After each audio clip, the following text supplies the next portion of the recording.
Halo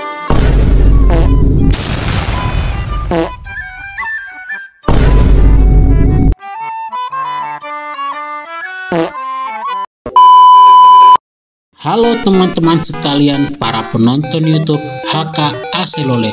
Cihuy.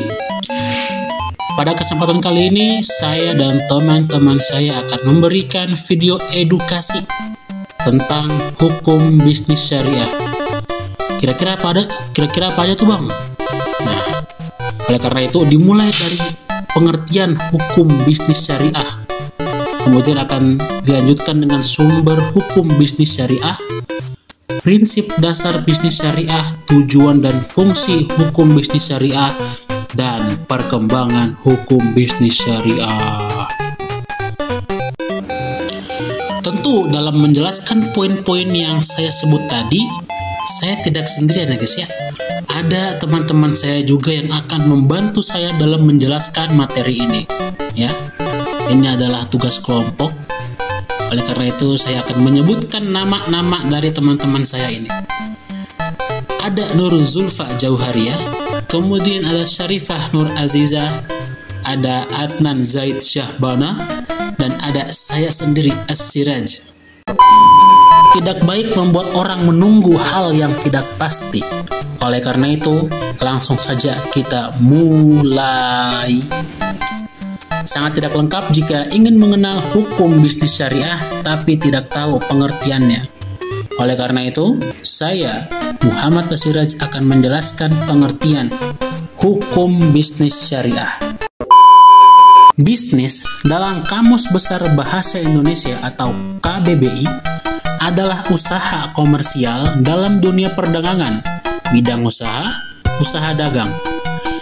Bisnis atau usaha juga merupakan suatu sistem interaksi sosial yang mencerminkan karakteristik unik dari bisnis itu sendiri, sehingga tampak seperti sebuah dunia yang mandiri dan memiliki otonomi. Dalam hal ini, bisnis merupakan suatu aktivitas yang mencakup berbagai aspek, termasuk produksi, distribusi, perdagangan, dan penyediaan jasa. Tujuan utama dari bisnis adalah pertukaran barang dan jasa untuk memenuhi kebutuhan dan keinginan manusia, organisasi, dan masyarakat secara luas.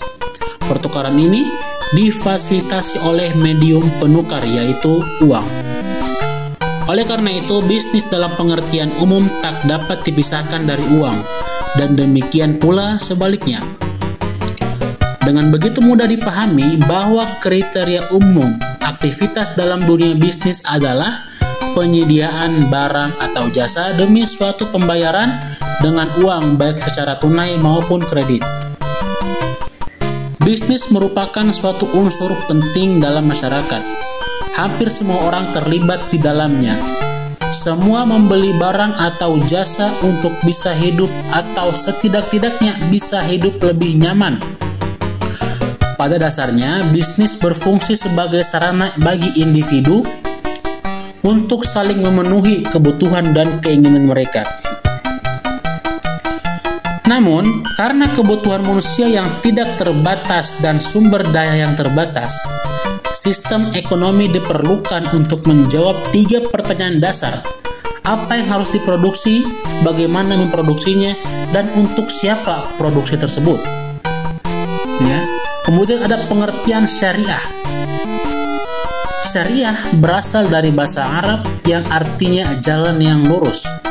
Menurut fuqaha atau para ahli hukum Islam, syariah atau syariat berarti hukum yang ditetapkan oleh Allah melalui Rasul-Nya untuk hambanya, agar mereka menaati hukum itu atas dasar iman, baik yang berkaitan dengan akidah, amaliyah, dan yang berkaitan dengan akhlak.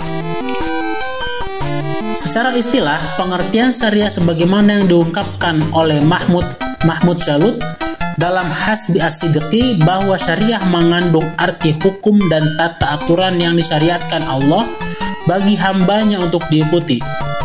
Menurut Manna Al-Qatan, syariah berarti segala ketentuan Allah yang disyariatkan bagi hamba-hambanya, baik menyangkut akidah, ibadah, akhlak maupun muamalah.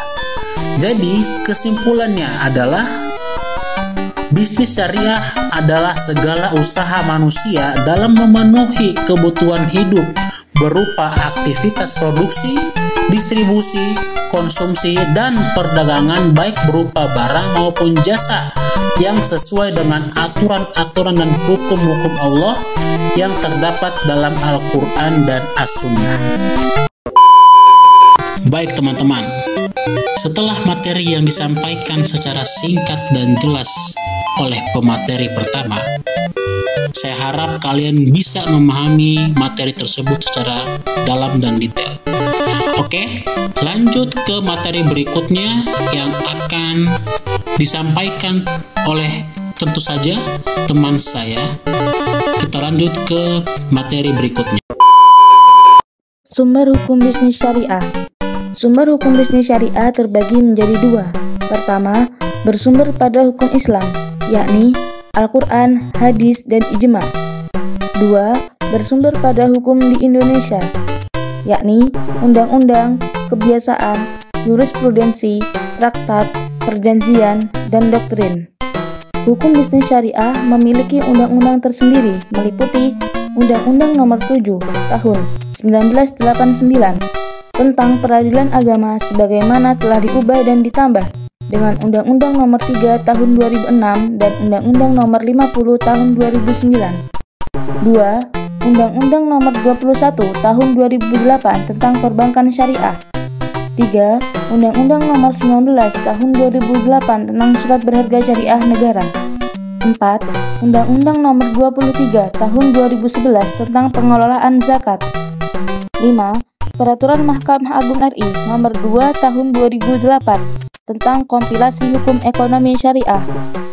Selain undang-undang dan peraturan di atas, masih terdapat beberapa peraturan yang mengatur hukum bisnis syariah.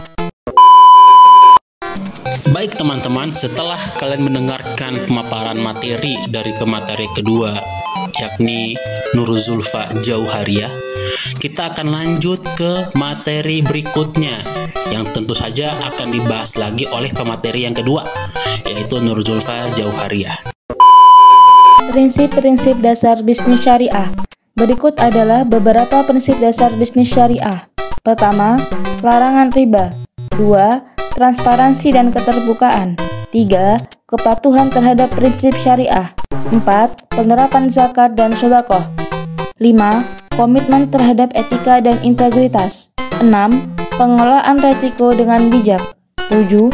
Pengembangan produk dan layanan sesuai syariah. 8. Memberikan keuntungan bagi masyarakat.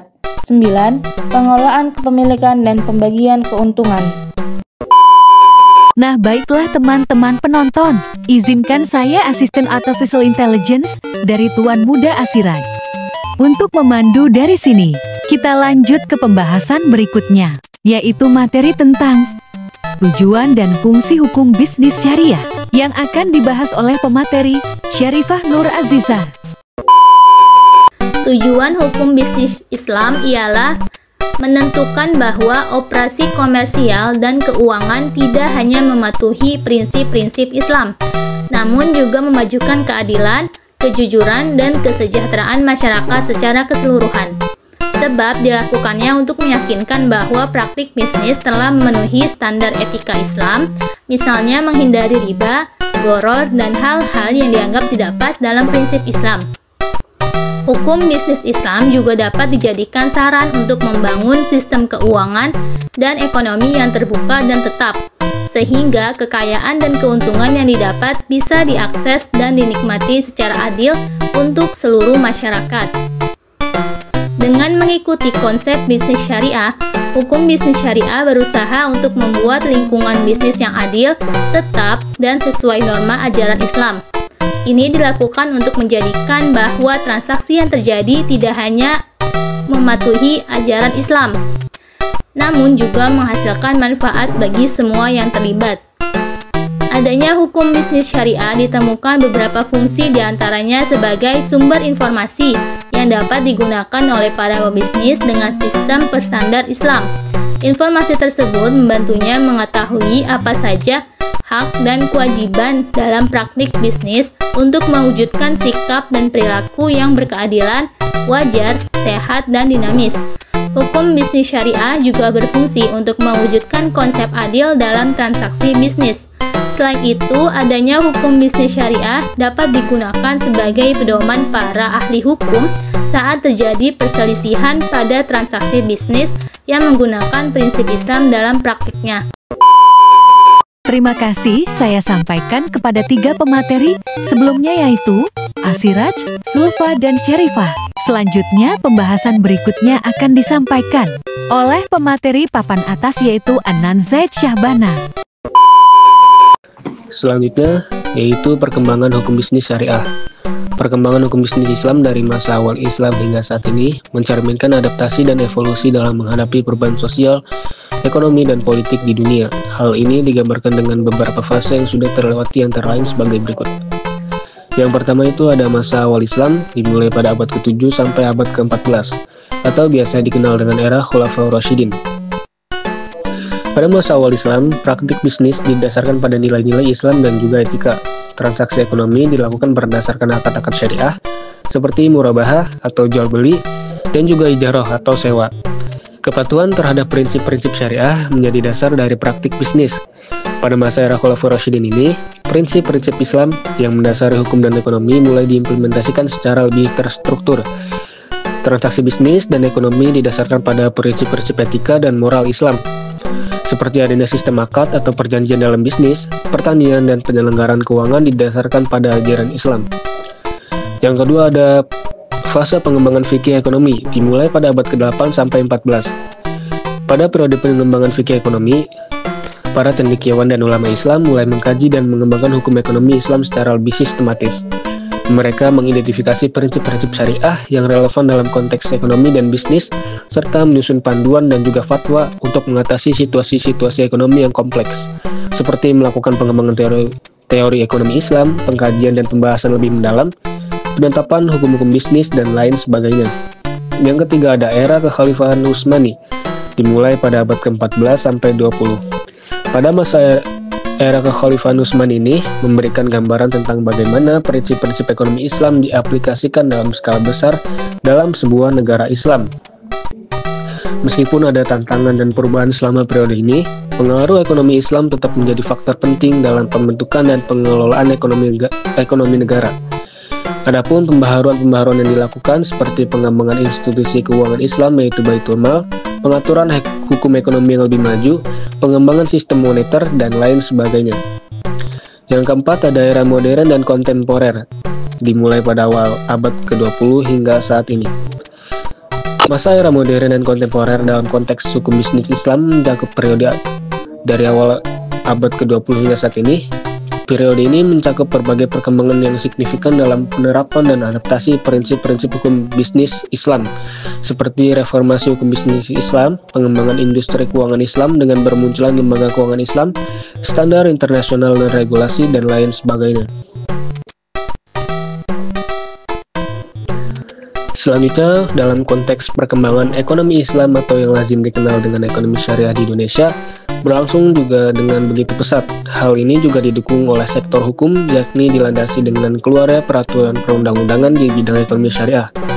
Antara lain adalah keluarnya Undang-Undang Nomor 3 Tahun 2006 yang memberikan kewenangan bagi pengadilan agama untuk menangani perkara sengketa ekonomi syariah. Selain itu, keluarnya Undang-Undang Nomor 19 Tahun 2008 tentang Surat Berharga Syariah Negara dan Undang-Undang Nomor 21 Tahun 2008 tentang Perbankan Syariah semakin memperkokoh landasan hukum ekonomi syariah di Indonesia.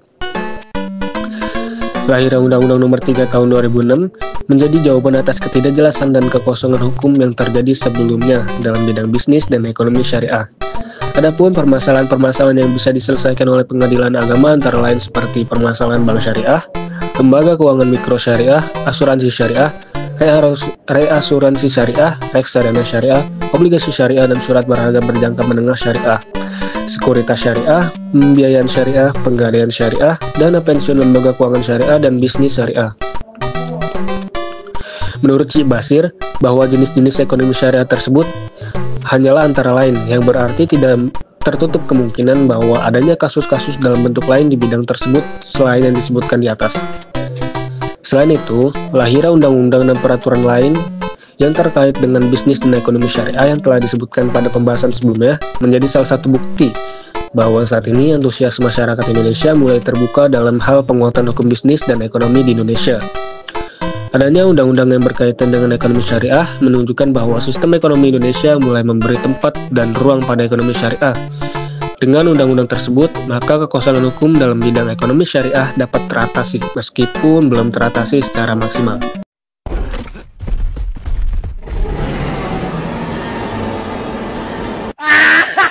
Thank you, everyone. Thank you, Elmar. Go!